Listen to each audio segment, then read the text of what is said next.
हाय Tracy चकमा, hello. ये सुनकर मुझे बहुत खुशी हुई है कि आप सुपर डांस चैप्टर 5 की टॉप 12 प्रतियोगियों में चुनी गई हो। ये पहली बार है कि नॉर्थ ईस्ट इंडिया की एक अल्पसंख्यक चकमा जनजाति को सोनी टीवी पर देख रही हैं। ये नॉर्थ ईस्ट और हमारे जनजाति कम्युनिटी के लिए गर्व का बात।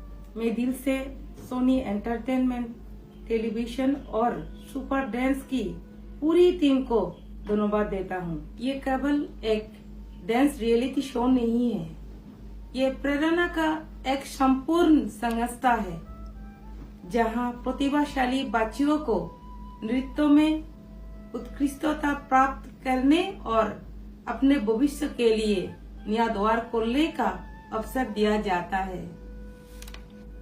And I congratulate you from my heart and wish you a bright future and success. May God always bless you, Tracy.